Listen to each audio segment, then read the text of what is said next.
Hello everyone, I'm John, I'm the Geeky Fanboy, and welcome back to Baker Street Reviews. Today we're going to do a bit of a mini review, because I actually finished this interesting little book a couple of weeks ago, I think, during the last couple of days of December. And since I thought I'm going to start Baker Street Reviews as a series, I might as well also talk about a book I've read recently, since I thought this was quite interesting. So I want to talk about the Cthulhu Casebooks, Sherlock Holmes and the Shadwell Shadows. And as you can probably guess from the title already, this series, it's the first book in the series, combines the two fictional worlds of Sherlock Holmes and H.P. Lovecraft. Now, I should say I'm probably not the best person to review or talk about this book because I have basically no idea about Cthulhu and H.P. Lovecraft stories in general. The only thing I know about H.P. Lovecraft is he was a big racist, but a good horror story writer, and he came up with Cthulhu, who is a big tentacle monster. That's basically all I know, but I'm a fan of Sherlock Holmes, so I thought this would be an interesting story to read. And it was. I'm going to stay away from spoilers as best as possible, so don't worry about that. So this book is the first book in a series. I think there are currently 3 books out, if I remember correctly. Yes, so there is. This is the first one. The second one is called Sherlock Holmes and the Miskatonic Monstrosities, and then there's also Sherlock Holmes and the Sussex Sea Devils. So this is the first book, and it starts off with Watson basically telling us, as you can imagine, forget everything I told you about Sherlock Holmes, this is not how it happened, and now I'm going to tell you how it actually happened, because there was Cthulhu stuff. So it basically reintroduces us to the characters of Watson and Holmes and how they have met for the first time. It's actually quite different from what we know from the original story. So we do have this idea also of Stamford sort of meeting Watson, but it's really just the basics. So we don't have like study in Scarlet, nothing like that. We do have some familiar characters in this that we know from the home story. So we do get mentions of, Gregson and Lestrade, also Mycroft as well. So we do get all of these sort of references and familiar faces. So first of course, I want to talk about the characters. I thought this was a solid representation of Holmes and Watson as characters. I enjoyed Holmes a bit more as a character than I did Watson. What I did like about Watson, that he was a bit more practical, and there was a lot of history to his service in Afghanistan, so we get a bit of background story on that is of course connected to this new idea of Cthulhu and H.P. Lovecraft and all that. So there's a bit of a twist there, which I thought was quite cool. But he does get his moments where he gets to be a bit practical, where he gets to be a doctor and he gets to tell a story. Occasionally Watson can be a bit too dumb and annoying, where he asks questions about stuff where I'm like, isn't it obvious what's going on? Or where he's like, oh no, it couldn't possibly be that, or how did you figure that out? And I'm like, why do you keep asking all the time? So yeah, Watson can be a little bit annoying here and there. But overall, I think he works as a character. He's also the one who tells us the story, as we are used to from the original canon, which also brings me to the writing style. It is, it's a solid enough prestige. It tries to emulate, Arthur Conan Doyle's style, but obviously doesn't quite get there.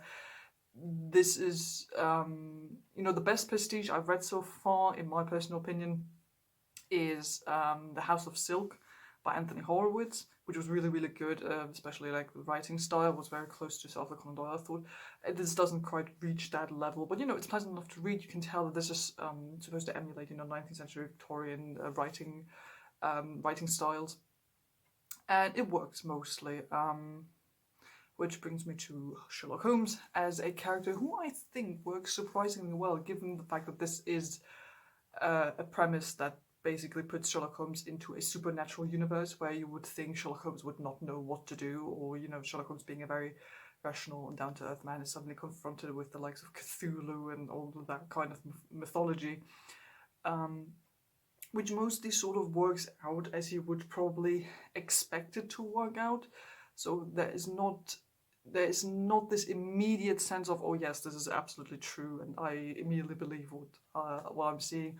But there also isn't this totally 100% skepticism. So I think it sort of lies right in the middle there. And from what I can tell in this first novel, I think that Sherlock Holmes pretty much acts the way you would expect him to act in such a situation, and you do get a solid mystery. We have this interesting reintroduction of the relationship between Holmes and Watson, which actually works out quite nicely, I think. So we do get similar sentiments like, oh, so you've just returned from Afghanistan, why not live with me? I need someone. Or it's sort of, this case throws us together and we actually do work together quite well, so why not keep doing that? That sort of thing. So the relationship is sort of similar here, which I quite liked. So the mystery itself, I think, is quite solid. Of course, I don't want to take anything away. The very basic premise is that Sherlock Holmes is already involved in the case as we meet him in the first chapters in this book. Several bodies have turned up in London.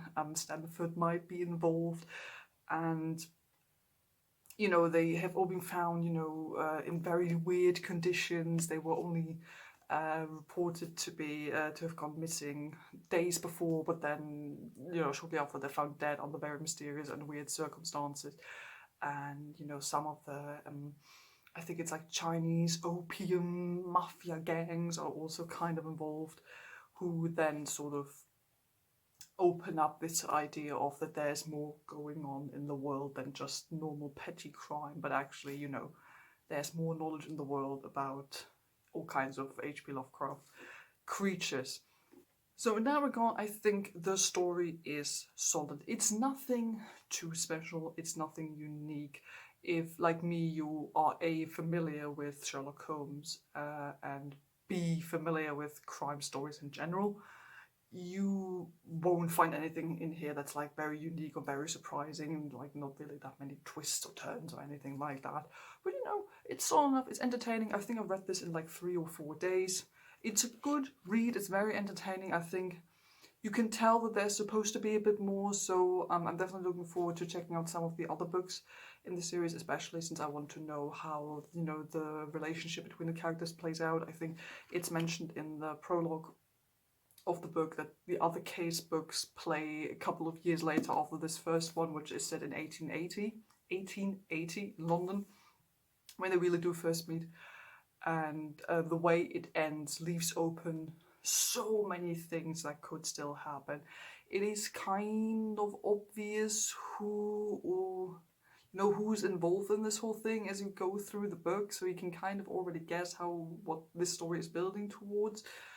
But I kind of like it at the end when the story or mystery is more or less solved, and we have all these characters now knowing about the H.P. Lovecraft mythos creatures that are in this world, and that they are now basically just at the beginning of this journey where they need to find more of these creatures. They need to find out what other kinds of beasts and mythological creatures could be in the world, what harm they could do. So unfortunately, I can't tell you how accurate or entertaining this is in regards to the H.P. Lovecraft half of the story. So if there's anyone who has read this book and knows about Holmes and Lovecraft, do tell me down in the comments below what you think, how the Lovecraft aspect works in this book.